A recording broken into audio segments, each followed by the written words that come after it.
One of the scariest things for me coming out of a narcissistic abusive relationship was the great and deep realization that I had as many kids as I did.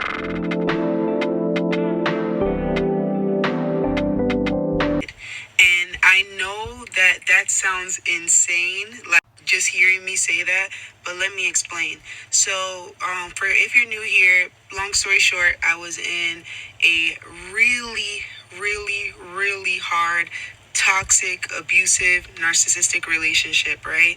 And during that time, I didn't know it at the time, but during that time, hindsight looking back and healing and all that stuff, I was experiencing extreme dissociation and extreme like functional freeze, which is basically where your nervous system is so traumatized, you are so traumatized, your body doesn't know any other way to keep you safe to just basically disassociate and just basically numb yourself through whatever it is that you're going through.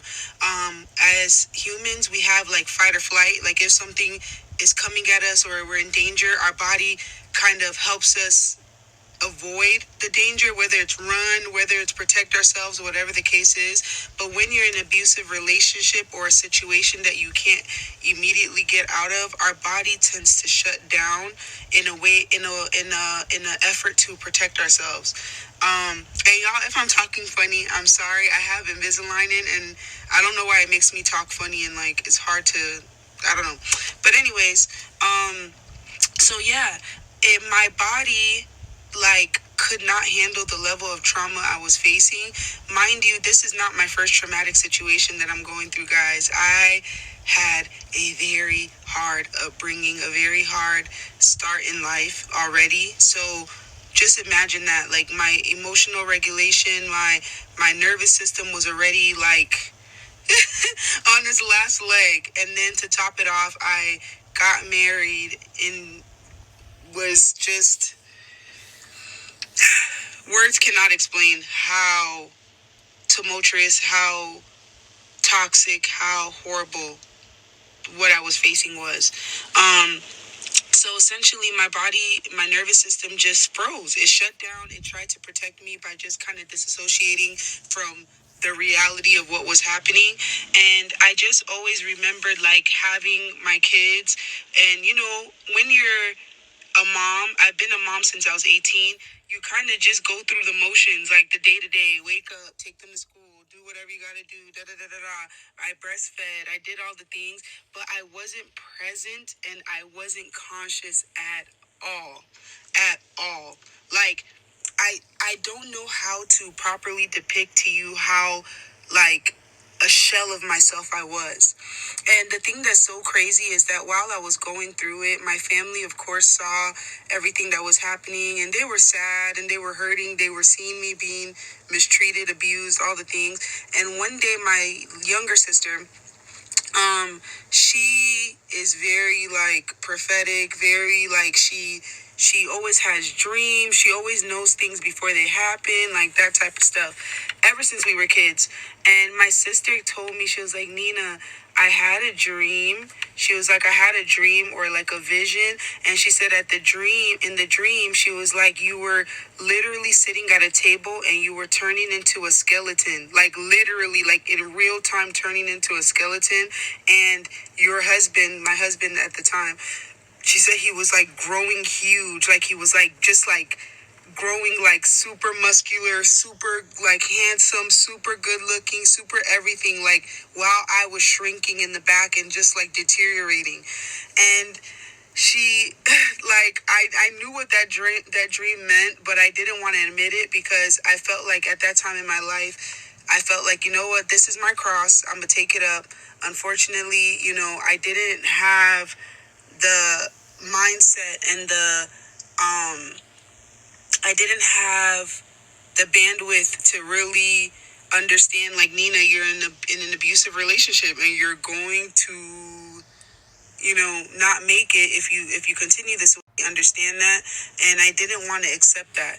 So anyways, I really just was going with the motions. Every time I would get pregnant, I would just be like, all right, I guess is what it is, kind of thing. I love my kids. I always loved my kids, but I never felt like full consciousness, and like I wasn't present because I was in an abusive situation. I was just trying to cope, trying to get through the day, trying to make it. And another thing that I really want to say too, I know this is a sidebar, but a lot of people don't understand that when you're in an abusive relationship, it's not you getting punched in the face 24/7, 365. There's little pockets of happiness, there's little pockets of joy, there's little pockets of laughter, and then there's a lot of abuse. So if I had to put it in ratios, I would say that like 80 to 90% of the relationship is bad, and then there's 10% good, and it's sprinkled throughout the relationship. So what does that do to you mentally?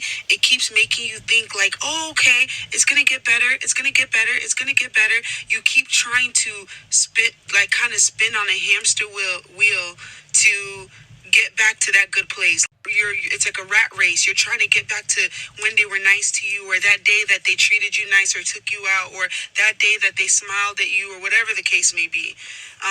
So that's what happened to me. And I feel like my husband passed away in 2023. So shortly after that is when my healing kind of started, obviously.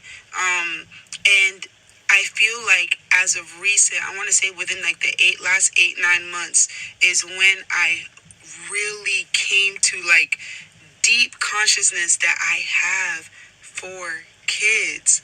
Like, y'all, like, nobody believes me. Like, when I say this, I always kept saying it to my family. I'm like, I cannot believe I have 4 kids. And they're like, everybody. I'm like, no, I don't think you understand. Imagine almost like you being under anesthesia and you wake up and somebody like just completely reconstructed your face or body, and you're just like, that's how it felt for me. Like, healing and like coming, like trying to regulate my nervous system and like trying to come back to like a healthy place where I'm not fighting for my life and I'm not in survival mode, which I'm still dealing with, has been so sobering and so surreal, because I'm like, I cannot believe I have 4 kids. And when I say that in the most unbelievable, like exciting, scary way. Like I like literally, it's so crazy to like try to even articulate it. Like, I remember like when I started like really feeling like present with my kids, I literally started homeschooling them, and I started staying home with them every day. They were going to daycare and stuff like that. I started staying home with them every day because I just was in shock and awe. I was like, oh my God, these are my babies. Like, I have babies. Like, I couldn't even really understand.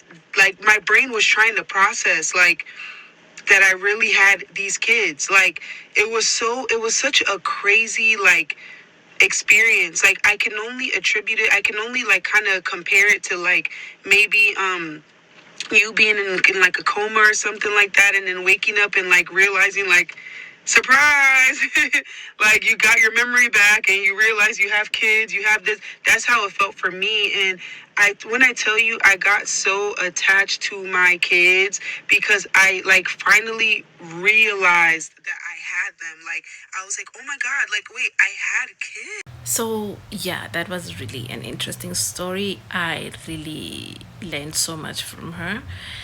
And I think as well, anybody should just follow up and listen to that story. I don't have anything to add. I just really wanted to share that story and how it can make a difference, especially reading the comments and learning that Cardi B also experienced that situation was kind of sad. And I don't think you would understand until you get into that position. So yeah, so interesting. So really interesting, and I hope you enjoyed it as much as I enjoyed learning from her. So I'll see you in my next episode.